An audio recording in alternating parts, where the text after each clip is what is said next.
नमस्कार दोस्तों, R S. Agrawal official YouTube channel पर आप सभी का स्वागत है। और हम लोग बात कर रहे हैं जवाहर नवोदय विद्यालय प्रवेश परीक्षा की, जो कि आपका 10 अप्रैल को पेपर होना है, 10 अप्रैल 2021 को। तो कक्षा 6 की प्रवेश परीक्षा के लिए आपके जो टॉपिक्स आते हैं उसमें एक इंपॉर्टेंट टॉपिक है आपका तर्क शक्ति। एक पूरा का पूरा सब्जेक्ट है तर्क शक्ति, यानी कि रीजनिंग। रीजनिंग में आपके जो पार्ट आते हैं वो है आपका नॉन वर्बल रीजनिंग, और उस नॉन वर्बल रीजनिंग को हम समझने की कोशिश कर रहे थे कि किस किस टाइप के क्वेश्चन आएंगे। जैसे मिरर इमेज क्या है आपका, या आपको अगर पंचिंग करना है तो वो कैसे हो रहा है, या आपको समरूपता देखनी है तो वो सारी चीजें कैसे होती हैं, ये सारा चीजें हम देख रहे थे। तो अब इन्हीं चीजों पे आगे बढ़ते हुए हम लोग पढ़ेंगे अपना अगला टॉपिक, और जो कि आपका रीजनिंग पोर्शन का लास्ट टॉपिक है। तो जो हम लोग कर रहे हैं सारा का सारा ये पढ़ रहे हैं हम लोग इस बुक से। ये रेडियन बुक कंपनी की बुक आती है आपकी जवाहर नवोदय विद्यालय एंट्रेंस टेस्ट के लिए। ये आपकी इंग्लिश में भी आती है और हिंदी में भी आती है। आप अमेजॉन, फ्लिपकार्ट कहीं से भी इस बुक को ऑर्डर कर सकते हो और अपनी तैयारी पे इसको यूज कर सकते हैं। काफी अच्छी बुक है, क्योंकि अगर आपने पिछले वीडियोस देखे होंगे तो आपको समझ में आया होगा कि जो क्वेश्चंस आपको करा रहे हैं उनका लेवल काफी अच्छा है और आपकी तैयारी काफी अच्छी होगी। तो उसी बुक से कुछ क्वेश्चन हम लोग करेंगे आज की क्लास में भी। आज का जो टॉपिक हम देखने वाले हैं वो है एम्बेडेड फिगर। एम्बेडेड फिगर में होता क्या है, पहले हम ये बात कर लेते हैं, फिर हम देखते हैं कि कैसे करना है। तो एम्बेडेड फिगर में हुआ क्या, जैसे मान लीजिए कि आपको एक आकृति दी होगी, बोल दिया कि ये आकृति आपको किस में दिख रही है। अब आपके पास ऐसे ऑप्शंस होंगे, ठीक है, ऐसे कुछ करके आपके ऑप्शंस बने होंगे और आपसे पूछेगा कि अब ये आकृति आपको जो है कहां पर दिख रही है। ओके, अब इस आकृति को जब देखेंगे तो जरूरी नहीं, जैसे आपको यहां पर एक दिख रहा है, हो सकता है इसमें एक ऐसे करके या ऐसे करके या ऐसे करके इस तरह करके कुछ और नई आकृति भी जुड़ी हो। तो कई सारी आकृतियों को जोड़ के आपके ऑप्शंस बने होते हैं और आपको देखना होता है कि किस पार्ट से है। तो ज्यादातर ये जब क्वेश्चन होता है जिसको करते समय क्या देखना होता है कि किसी आकृति का किसी लाइन, कुछ लाइन, किसी दूसरे पार्ट का कुछ, किसी तीसरे पार्ट का कुछ, यानी कि थोड़े थोड़े थोड़े थोड़े पार्ट्स मिला के आपको पूरा करना होता है। अब जैसे इसको अगर आप देखोगे तो आपको क्या दिखेगा कि यहां पर ये वाला जो पार्ट है ये आपको दिख रहा होगा कि एकदम आपका सेम आकृति बन रही है। तो ऐसे ही आपके क्वेश्चन होते हैं। क्वेश्चन इजी होते हैं, बस आपको इस चीज का ध्यान देना होता है कि आप जब क्वेश्चन को कर रहे हैं, तो इस चीज का ध्यान दीजिए कि जो आकृति है आपकी वो सेम टू सेम मैच होनी चाहिए। यानी कई बार होता क्या है कि आपकी आकृति सपोज ऐसे करके एक लाइन दी है, ठीक है, और हम लोग जब देखते हैं तो हमने क्या किया, जैसे एग्जांपल मैं आपको दिखाता हूं मैं क्या बोलना चाह रहा हूं। मैं कह रहा हूं कि जैसे हमको जो आकृति ढूंढनी है वो ऐसे करके है, ठीक है, और दो ऑप्शन दिख रहे हैं। एक ऑप्शन है जिसमें हमारी आकृति ऐसे करके आ जा रही है, और दूसरे है जिसमें कि हमारी आकृति ऐसे करके आई, फिर यो जुड़ी, कुछ ऐसे करके जोड़ दिया। यहां भी आप जोड़ दीजिए ऐसे ऐसे ऐसे, ठीक है। अब यहां पर अगर देखना चाहेंगे तो हमारी जब आकृति को देखोगे तो आपको समझ में आएगा कि ये वाला जो पार्ट है ये यहां से यहां पूरी की पूरी लाइन आ रही, ठीक है। अब पूरी लाइन से जब आप निकालने की कोशिश करोगे तो वो आपकी नहीं मिलेगी, क्योंकि यहां पर देखिए ये गैप है। ये गैप जब है तो गैप की वजह से क्या होगा कि आपकी लाइन ऊपर से नहीं शुरू होगी। तो यहां पर जो आकृति दिख रही है इसको एक बार बोला जा सकता है कि हाँ भाई ये मैच कर रही है, ठीक है। इस चीज का ध्यान दीजिएगा कि जरूरी नहीं है। और दूसरा, आप लाइन को कट नहीं करेंगे। मतलब ऐसा है कि अगर ये लाइन पूरी आ रही है तो आप इसको पूरा ही लेंगे। जहां से ये लाइन मुड़ेगी वहां से ये दूसरी लाइन बनी, यानी अब ये आपकी पहली लाइन है और ये आपकी दूसरी लाइन है। तो या तो आप पूरी पहली लाइन यूज करोगे या तो आप पूरी दूसरी लाइन यूज करोगे। उसी तरीके से ऐसे करके बना है। तो अब अगर आप यहां पर देखेंगे तो ये वाला पोर्शन आपका एक हो गया, ये आपका पोर्शन दूसरा हो गया, क्योंकि यहां पर क्या हुआ, एक लाइन ने इस लाइन को काट दिया।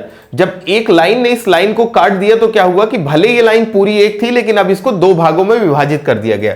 तो इस चीज का ध्यान दीजिएगा। वैसे जैसे आपको ये नीचे वाली लाइन दिख रही है, ये आपकी पूरी लाइन यहां से यहां तक एक थी, लेकिन अब ये लाइन यहां पर कट गई तो इसको दो भागों में विभाजित कर दिया गया। तो दो भागों में यूज कर सकते हैं। लेकिन वहीं अगर कोई लाइन ऐसे करके इसमें जुड़ी होती और ये कहीं से भी नहीं कटी थी तो आपको ये पूरी की पूरी लाइन ही यूज करना पड़ेगा। इस चीज का बहुत ध्यान दीजिएगा। आप लाइन को आधा नहीं कट करके यूज कर सकते, लेकिन अगर वो पहले से कट है तब आप उसके पोर्शन को यूज कर सकते हैं। तो आइए शुरू करते हैं क्वेश्चंस को। क्वेश्चंस में देखते हैं कि क्या कैसे क्वेश्चंस आ रहे हैं। तो जब आप उस बुक को देखेंगे तो उस बुक में आपको ये जो दिखेगा क्वेश्चन नंबर 3 पर दिखेगा।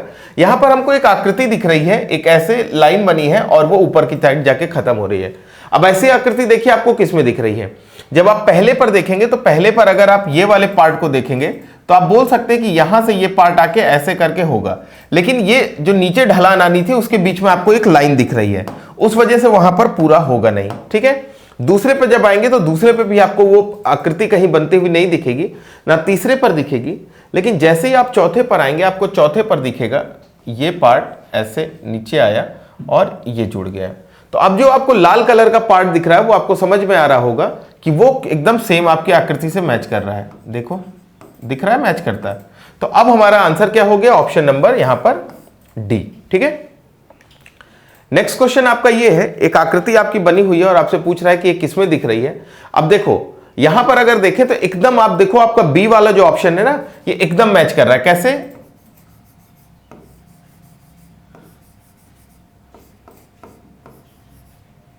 ये देखिए दिखा।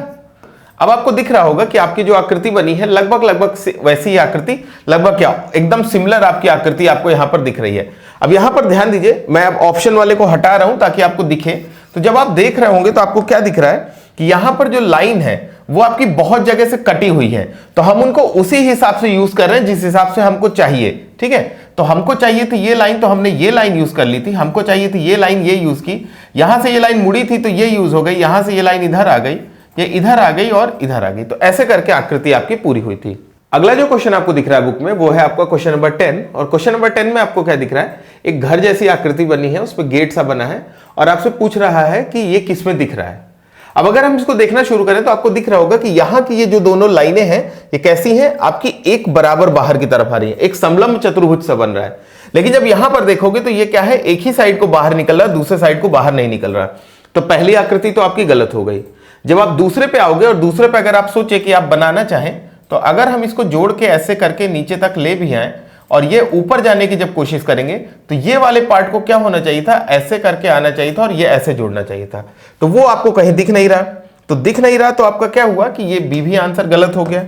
अब जब आप सी आंसर पर आए तो सी आंसर पर तो देखो आपको वो जो गेट सा बन रहा है वो कहीं बनता ही दिख ही नहीं रहा, तो वो सी भी नहीं हुआ। लेकिन जब आप डी पर आएंगे तो डी पर आपको दिख रहा होगा ये लाइन ऐसे करके आपने जोड़ी, ये ऊपर से आई और ये जुड़ गई। तो अब आपको दिख रहा होगा एक बनता हुआ आकृति जो कि आपकी प्रश्न आकृति से मैच कर रही है। तो हमारा आंसर क्या हुआ यहां पर, ऑप्शन नंबर डी। समझ में आ रहा है ना। चलो नेक्स्ट क्वेश्चन देखो, ये है यहां पर क्या है कि हमको 4 अर्धवृत्त दिए हैं जो एक के नीचे एक जुड़ रहे हैं। अब अगर 4 अर्धवृत्त जुड़ रहे हैं तो दो ही चीजें हो सकती हैं, या तो हमारे पास 4 वृत्त हो जो एक के नीचे एक हो और उनको हम काट दें, और या तो आपके कुछ अर्धवृत्त और कुछ वृत्त हो लेकिन उनको एक के नीचे एक ही होना चाहिए, क्योंकि आपको दिख रहा है कि हर अर्धवृत्त दूसरे अर्धवृत्त से ऊपर है। ठीक है, तो अब यहां पर अगर देखेंगे तो ये चारों अर्धवृत्त क्या है, ये एक लाइन में नहीं आ रहे, एक लाइन में नहीं आ रहे, ये गलत हो गए। डी को देखोगे ये भी एक लाइन में नहीं है, ये भी गलत हो जाएंगे। सी को देखोगे ये भी एक लाइन में नहीं है, ये भी गलत हो जाएंगे। लेकिन जब आप बी ऑप्शन को देखेंगे तो आपके ये सारे के सारे अर्धवृत्त जो है एक लाइन में है और ये हमारे चल जाएंगे। कैसे, हमने पहले वाले का उठाया इतना पार्ट, दूसरे वाले का उठाया इतना पार्ट, तीसरे वाले का उठाया इतना पार्ट और चौथे वाले का उठाया इतना पार्ट। ठीक है, तो जहां से कट हो रहा था वहां से कट वाले पार्ट से उठाते गए और हमारी आकृति पूरी हो गई। नेक्स्ट क्वेश्चन ये है, हमको दिख रहा है कि एक समकोण त्रिभुज है और उस पर दूसरा समकोण त्रिभुज जुड़ा हुआ है ना। ये एक सीधी लाइन है, दोनों साइड समकोण त्रिभुज सा बना हुआ दिख रहा है, दो समकोण त्रिभुज जुड़े हुए हैं। अब अगर इसको देखोगे तो आपको दिख रहा होगा कि पहले वाले में तो यार समकोण त्रिभुज बनाने का कहीं से सीन ही नहीं बन रहा है। अगर हम नीचे वाले को बनाने की कोशिश भी करें, अगर आप नीचे वाले को बनाओगे भी तो देखिए आपको आकृति में कितना डिफरेंस दिखेगा। ऊपर वाला ये छोटा आपको दिख रहा है और यहां पर ये बहुत बड़ा है, तो बहुत बड़ा है तो ये हमारा हो नहीं सकता, तो हमने इसको हटा दिया। दूसरा अगर आप देखोगे तो दूसरे में अगर हम जोड़ने की कोशिश करें तो दूसरे पे कहीं से ये दिख नहीं रहा कि इस आकृति को कहां से पूरा किया जाए। ठीक है, क्योंकि हमको शेप जो चाहिए वो इसी दिशा में चाहिए और इस दिशा में हमको कहीं से जुड़ता हुआ दिख नहीं रहा, तो आपका दूसरा वाला भी जो है वो गलत हो गया। तीसरे पे आएंगे, तीसरे पे देखते हैं कि हमारा कहां से हो सकती है आकृति। तो देखो तीसरे पे आकृति अगर आप देखोगे तो क्या कर सकते हैं, ये ठीक है, मैं इसको और डार्क कर रहा हूं, अब आपको दिख रही होगी ये आकृति ये। तो अब आप देखिए तो हम इन लाइनों पे अगर चले तो हमारा सेम वही बन रहा है जो कि हमारे क्वेश्चन में दिया है। तो ऑप्शन नंबर सी आपका करेक्ट हो गया। अगर डी पे बनाने की कोशिश भी करते, देखो डी पे बनाते, मान लीजिए डी पे हम किनारे वाले को इसको पकड़ लेते, तो यहां पर हमारे पास ये वाला त्रिभुज बनाने का नहीं था। अगर हम इस वाले को पकड़ लेते तो यहां पर त्रिभुज बनाने का नहीं था। तो जो दूसरा त्रिभुज ऊपर साइड बनना था वो बनाने के लिए कहीं से जगह नहीं थी, इसलिए ऑप्शन सी ही करेक्ट हुआ। नेक्स्ट क्वेश्चन आपका ये है, क्वेश्चन नंबर 23। यहां पर हमको दिख रही है एक लाइन आ रही है जो नीचे की तरफ झुकी हुई है, वो आई, उसके साथ एक आपकी ऐसे लाइन जुड़ी और फिर एक लाइन सीधा सीधा नीचे आ रही है ना, लंबवत नीचे गिर रही है। अब ये बनता हुआ कहां पर दिख रहा है, अगर देखते हैं तो आपको ऑप्शन नंबर 1 में ही ये दिख जाएगा। ठीक है, अब ध्यान दो, ये लाइन आपकी यहां से शुरू है, तो हमने लाइन उठाई और देखना ध्यान से, ठीक है, ये लाइन आपकी ये जुड़ी पहला पार्ट। ठीक है, पहला पार्ट जोड़ने के बाद आपने क्या किया, पहला पार्ट जोड़ने के बाद आपने दूसरा पार्ट जोड़ा ये, और तीसरा पार्ट जोड़ा ये, दिख रहा है। अब आपकी आकृति एकदम मैच कर रही है, तो पहला ही आंसर था, तो और कोई चेक करने की जरूरत ही नहीं है। और वैसे भी अगर देखते तो दूसरे वाले पे आपकी लाइन इधर को झुकी हुई है, हमको लाइन ऐसी झुकी चाहिए, दूसरा गलत हो जाता। तीसरे पे अगर देखते तो आपका ये वाला पार्ट झुका वाला आ जाता, तो बीच की जो लाइन ऐसे हमारी लेटी हुई लाइन है वो यहां पर पूरी नहीं हो रही थी, तो इसलिए वो खत्म हो जाता। और चौथे वाले में वापस आपका उल्टा झुका था, इसलिए गलत हो जाता। नेक्स्ट क्वेश्चन, क्वेश्चन नंबर 26 है, और क्वेश्चन नंबर 26 में आपको क्या बोला हुआ है, एक वी सा बना है और वी की एक लाइन आगे जाके जुड़ी हुई है। ठीक है, अब देखो पहले वाले पे अगर आप वी बनाने की कोशिश करोगे तो वी कैसे बनाओगे, क्योंकि हमको लाइन झुकी हुई चाहिए ऐसे, तो ऐसी झुकी हुई लाइन आपको कहीं पर दिख रही है, पूरी आकृति में कहीं नहीं दिख रही, तो पहला हमारा गलत हो गया। ठीक है, जब अगले पे आप आओगे तो अगले पे क्या है कि आपको इतनी झुकी हुई आकृति चाहिए, तो अगर झुकी हुई लाइन देखें तो हम बोल सकते हैं कि ये लाइन हमारी एक बार झुकी हुई है। ठीक है, अब ये झुकी हुई लाइन हुई, इसके साथ हमारी सीधी सीधी लाइन ये जुड़ गई। ठीक है, ये दो लाइन जुड़ गई। अब इसके साथ तीसरी लाइन आपने ये जोड़ दी, और ये आपकी जो आकृति है वैसी ही आकृति यहां पर बन गई, तो ऑप्शन नंबर बी आपका यहां पर करेक्ट हो गया। अगर तीसरे पे बनाने की कोशिश करते तो वही चीज कि हमको ऐसी लाइन चाहिए थी, और ऐसी लाइन चाहिए थी जो कि हमारे बाएं साइड से यानी बाएं तरफ वाले से जुड़ी हो, और बाएं तरफ वाले से जुड़ी में मिल नहीं रही, यहां पर भी आपको बाएं तरफ से जुड़ी हुई कहीं वो लाइन मिल नहीं रही, तो हट जाता। नेक्स्ट क्वेश्चन आपका ये है 27, इसमें एक लाइन ऊपर से लंबवत आई है, फिर तिरछी हुई है और फिर नीचे लंबवत गिरी है। अब देखते हैं लंबवत लाइन के लिए, तो अगर आप पहले वाले ऑप्शन में देखोगे तो आपको कहीं पर भी लाइन लंबवत दिख ही नहीं रही है। जब ऊपर से कोई लाइन लंबवत गिरेगी ही नहीं तो उसको आगे कैसे बढ़ाएंगे, पहला गलत हो गया। दूसरे पे आए तो दूसरे पे देखो आपकी लंबवत लाइन ये नीचे गिर रही है, लेकिन यहां पर देखिए कितना दूरी है, इधर बाईं तरफ से ज्यादा दूर है और दाईं तरफ से कम दूरी है। और अगर इस लाइन को देखोगे जो सीधा नीचे गिर रही है, ये आपकी दोनों तरफ से बराबर है, तो ये भी आपका गलत हो गया। जब अगले ऑप्शन पे आप आओगे तो आपको क्या दिख रहा है कि आपके पास फिर से वही चीज है कि कोई सीधी लाइन नहीं है जो नीचे की तरफ गिर रही हो, और जब सीधी लाइन नीचे नहीं गिर रही तो हमारा आंसर ही नहीं बन पाएगा। अब आते हैं चौथे पर। चौथे पर अगर आप देखोगे तो पहले प्रश्न आकृति से देखो, बाईं तरफ ज्यादा और दाईं तरफ आपको कम जगह चाहिए, तो बाईं तरफ ज्यादा दाईं तरफ कम जगह में हम यूज कर सकते हैं इस लाइन को। तो पहली लाइन हमको ये मिल गई। अब यहां से हमको दूसरी लाइन चाहिए, तो हमने ये टेढ़ी लाइन जोड़ दी ऐसे करके, और तीसरी लाइन आपकी ऐसे करके आई, और ये आकृति आपकी पूरी हो गई। तो अब आपको दिख रहा होगा कि ऊपर वाले भुजा से नीचे वाली भुजा तक, ये चतुर्भुज की ऊपर वाली भुजा से नीचे वाली भुजा तक भी हम जुड़ गए, और वैसी ही आकृति हमारी बन गई। नेक्स्ट आपका क्वेश्चन ये है, क्वेश्चन नंबर 35 आपको उस बुक में मिलेगा। यहां पर क्या है, एक त्रिभुज सा बना हुआ है जिसकी दो भुजाओं को थोड़ा सा अंदर की तरफ घुमाया गया है। ठीक है, अब इसको देखते हैं किसमें आपका बनेगा। तो ये तो यार ए में ही बनता हुआ दिख रहा है, ये देखो, ये आया, ये आ गया और ये आ गया।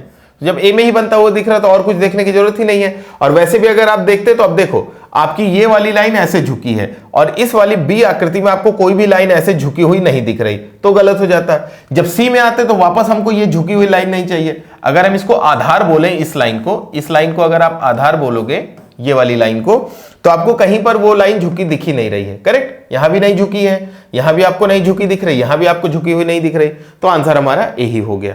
ओके, नेक्स्ट क्वेश्चन हमारा जो है वो है क्वेश्चन नंबर 39, और 39 में आपको क्या दिख रहा है कि एक आपका अर्धवृत्त सा बना है जिसके अंदर एक हमारा त्रिभुज सा बना है। ठीक है, अब अगर आप ध्यान से देखो तो पहले में आपके अर्धवृत्त के अंदर त्रिभुज है ही नहीं, गलत हो गया। ठीक है, चौथे पे आओगे तो ये जो अर्धवृत्त है ये अर्धवृत्त से ज्यादा हो गया और त्रिभुज इसका बाहर निकला है। सी में आओगे तो आपका अर्धवृत्त सा जो बना है उसमें त्रिभुज आपका बाहर निकला हुआ है, इसमें त्रिभुज बाहर की तरफ इधर को लटका है और इसमें त्रिभुज का शीर्ष एक बाहर निकल गया है। लेकिन अगर आप बी आकृति को देखोगे तो आपको दिखेगा कि ये आपका ऐसे करके पूरा हुआ और इसमें आपका ये त्रिभुज भी बन रहा है। तो इस तरह से हमारी आकृति यहां पर बी में पूरी हो जा रही है। हमारा आंसर हो गया ऑप्शन नंबर बी। ठीक है, ये सारे क्वेश्चन जो हम कर रहे थे प्रैक्टिस वाले, ये सारे के सारे इस बुक से कर रहे हैं। रेडियन बुक कंपनी की बुक है, जवाहर नवोदय विद्यालय के एंट्रेंस के लिए। इंग्लिश हिंदी दोनों में है। आप आराम से इसको फ्लिपकार्ट अमेजॉन से ले सकते हो और इससे अपनी प्रिपरेशन कर सकते हो। अगर ये वीडियो पसंद आया है तो इसको लाइक करो, और अगर इसके अलावा किसी भी बुक से या कोई भी क्वेश्चन आपका प्रॉब्लम करता है तो आप उसको हमको भेज सकते हैं। कमेंट सेक्शन में उस क्वेश्चन को डालिए, किसी नेक्स्ट वीडियो में हम उस क्वेश्चन को डिस्कस करेंगे। इसके साथ साथ अब मैथ्स की भी हम तैयारी करने वाले हैं। मैं मैथ्स भी आपको पूरा का पूरा कराऊंगा और मैं आपको यह समझाऊंगा कि कैसे कम टाइम में आपको क्वेश्चन करना है। तो उसके लिए क्या करना है, आपको सिर्फ एक काम, इस चैनल को सब्सक्राइब करके रखना है और बेल नोटिफिकेशन दबाना है कि जैसे ही वीडियो आए आप तुरंत उस वीडियो को देख सको, आपका टाइम ज्यादा वहां पर बर्बाद ना हो। ठीक है, तो मिलते हैं हम लोग नेक्स्ट वीडियो में मैथ के साथ, आगे की चीजों को पढ़ेंगे। तब तक के लिए बाय बाय।